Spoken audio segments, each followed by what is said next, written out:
Hi, I'm Melanie. Welcome back to our house to homestead. Join my family and I as we convert our house on the outskirts of Auckland, New Zealand into a homestead where we grow, harvest and cook our own food from scratch. Welcome back to our house to homestead. This weekend Ben and I have been busy again. We've been out in the garden.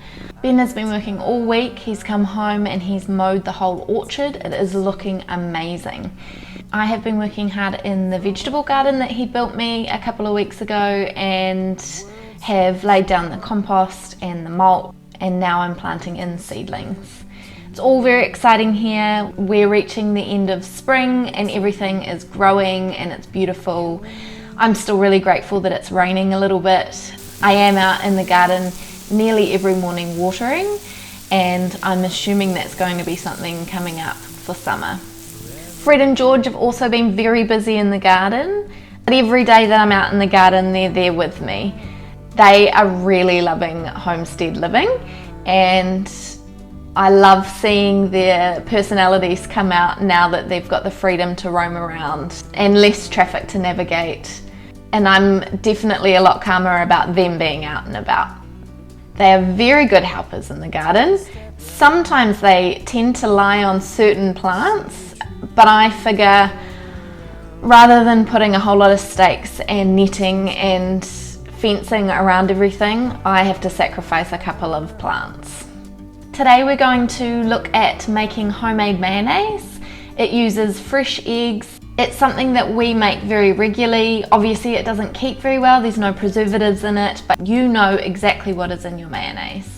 It's something that we definitely make each week and we all enjoy putting it on our sandwiches. I've put it in potato salad, and it can be diluted to make any kind of creamy dressing that you want.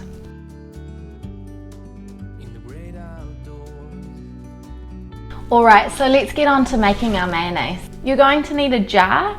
I'm going to make one lot of mayonnaise, and you can multiply this by how much you want to make. I often make really small batches in order to use it up before it goes off.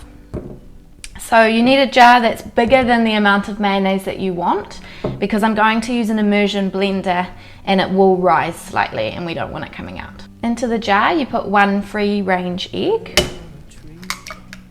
And yes, it is raw. If you have a problem with eating raw eggs, then this probably isn't the recipe for you. Into the egg I'm going to add some seasoning, so I'm using kelp salt. I'm going to do about half a teaspoon. I'm a big fan of aioli, so to make it an aioli mayonnaise you pop a garlic clove in. That's obviously optional, you don't have to do that if you don't want a garlicky flavoured mayonnaise. I add at least half a teaspoon, if not a teaspoon, of whole grain seeded mustard. And I also put the same amount of Dijon mustard in.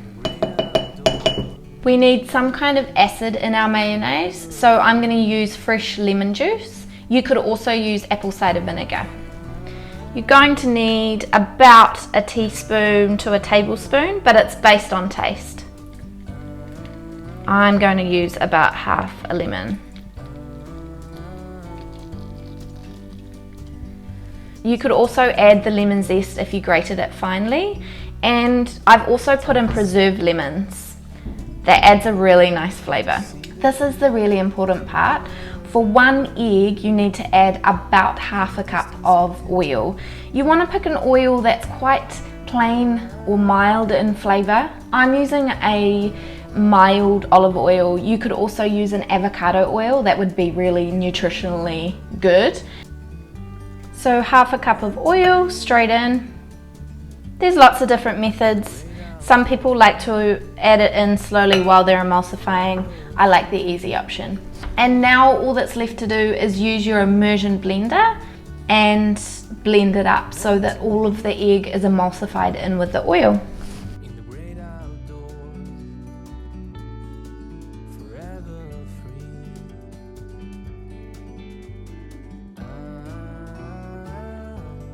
And that is it.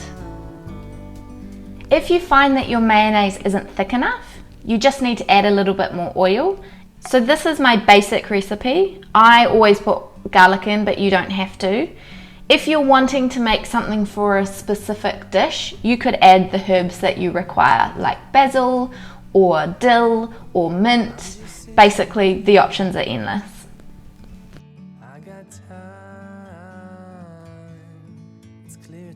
I hope you enjoyed this episode on making fresh mayonnaise from scratch.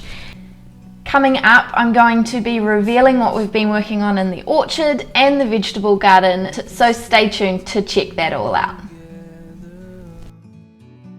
It's so beautiful, you and me. We're meant to be. Details for any products and equipment used are in the description below. Hit subscribe to follow along with all of the developments on Our House to Homestead. I'll be posting more videos on growing, harvesting and cooking our food. Don't miss out. See you next week, team.